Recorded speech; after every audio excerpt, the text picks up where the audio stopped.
Hello, good people. Welcome back to yet another video here at your favorite channel of your choice, Saint TV. Yes, Uncle Saint is my name.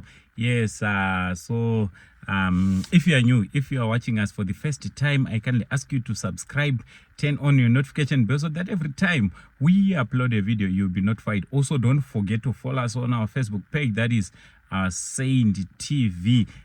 Musakangano zvakare kuti ndinaye sawira wangu muhombe, sawira mukuru anonzi iye Chazika Electricals. Chazika Electricals ndiye umwe chete uya anoisira vanhu magetsi, masolar panels, anema inverters, emhando yese anosimudza zvese. Anditi all you need to do is to get in touch na Chazika Electricals panhamba dziri panapa idzi. So ndati ndozokupawo update yezviri kuitika kana zvaswera zvichiitika. Anditi ndofunga kuti vazhinji tanga takamirira, anditi tanga takamirira chiitiko chaitika nhasi. Vachida kuziva kuti zvizvatora nzvimbo ikoko. Aiwa, ndauya kuzokupai report yekuti zvizvatora nzvimbo kumaroro seweek uchivhayo avo vanga vaenda kunorora musikana wavo Lulu. Anditi murisei kwese kwamuri.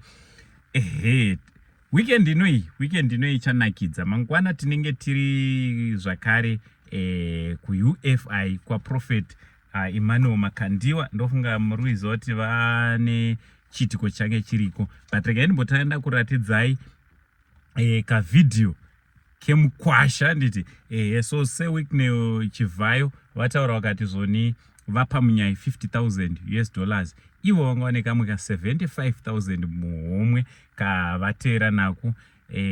Abba akurudzira ameno ndo maitirwa zvona here. Hanzi ati vasa waste time, ngavangoweka mari kuti mateka nyandebvu, mafukidza dumbu, makandinzwa nani, zvese inonji rugaba kana kuti rusambo, pinda mumusha, zvese izvoya zviyaditi zvirebwa everything. Avakurudzira kuti munyai avaudza kuti aiwa chingowekai mari yachona yese, kuti mari kana iri ngori 50,000 kana iri 60 kana iri 100, iye hake budget rake ranga riri $125,000 yekunorora. So zvabuda musarudzo, kutaura chokwadi hazvisa zvazivikanwa kuti yazosara yese re125 kana kuti, but avimbisa kuti pamwe pachona ndichange ndichiwedzera pamusoro mari. Vakataura vataura ndowedzera kureva kuti haanogona angonoasira yese $125,000. Saiwa tichida kutoti makorokoto kuna Lulu nekuwanikwa nasweetheart wake. So ameno mastreets ameno kuti maex vaviri ava muri kuti kudii, moro yemaex muri seiko? Maex awiknewo na Lulu. Anditi maex awiknewo na Lulu muri kuti kudii kwamuri ikoko? Aiwa, chino hanzi farai nevanofara, ava vari kufara vaviri ava. They're happy, so let's rejoice with them. So ndiyesa ndaenda kune chapter 2 yikwa Prophet Emmanuel Makandiwa mangwana. Regai ndimbokupayo kavidhio kadiki kemukwasha. Anditi aiwa, mbinga miriyoni yavagariswa pasi nhasi. Miriyoni yavanga vakagara pasi chaipo miriyoni yavabvuma kugara pasi. Kavidhio kachona ndo akakanotera.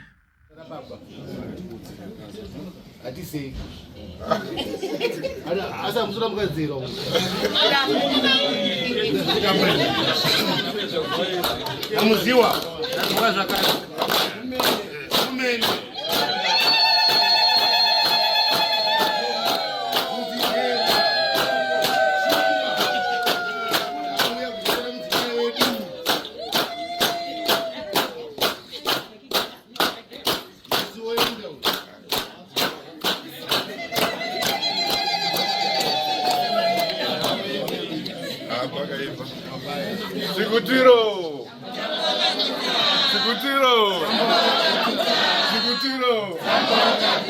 Ukamai.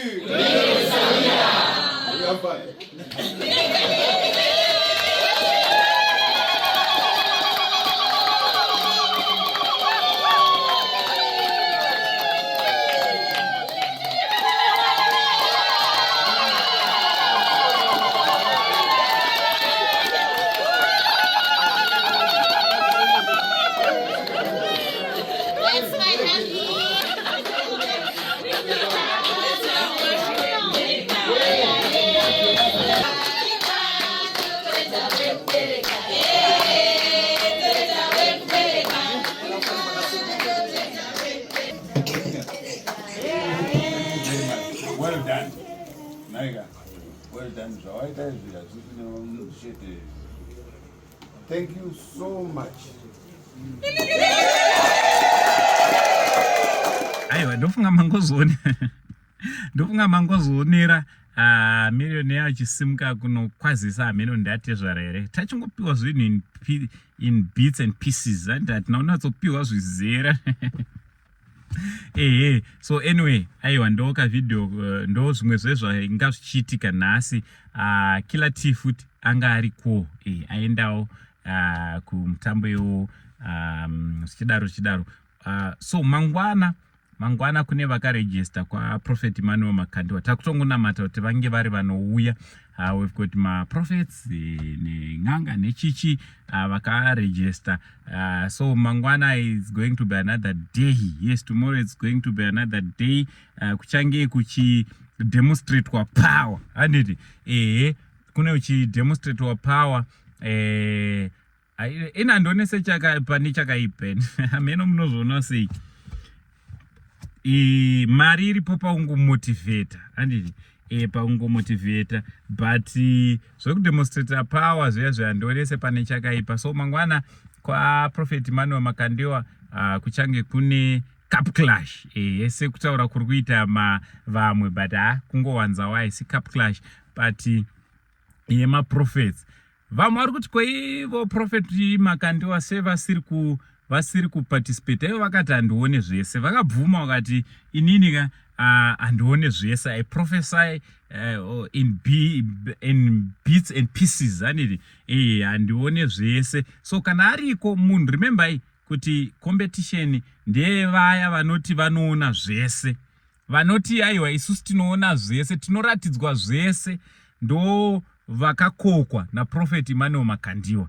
Handiti so vakabva vati aiwa kumaprophets neN'anga futi dziri kudiwa. Handiti false prophets futi aruri hanzi no matter kuti mapowers api auchashandisa, but Prophet Emmanuel Makandiwa vari kubheja kuti aiwa hakuna munhu anoona zvese, but kana variko aiwa ngavauye mangwana tizovaonawo. So registration yapera nhasi. So kana usina kuregister, handiti hatidi uzokuona uchinyepedzera kudzungaira kuti uda kunoprofita uko.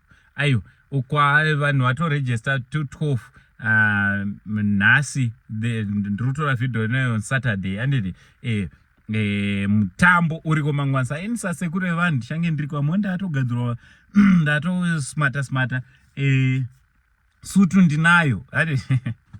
Sutu yangu yeko yandakaitirwa navatete Royal Closet aiwa iripo, ndichangewo ndakachena ndiri kumberiwo ndichimirizika kuti ndione kuti zvii zviri kuitika. Sasekuru vevanhu aiwa ndini futi sekuru vaProphet Emmanuel Makandiwa. And the only Zimbabwean uncle, the only uncle to everyone in Zimbabwe. And one uncle ari ega. So ndichange ndiriko kucheche muzukuru wangu ndichiona kuti ndiani achatora million. So imimi timbonyorera comment section kuti ndeupi muprofita wawaifunga kuti dai akaenda uko aigona kunotora million aigona kunoitora.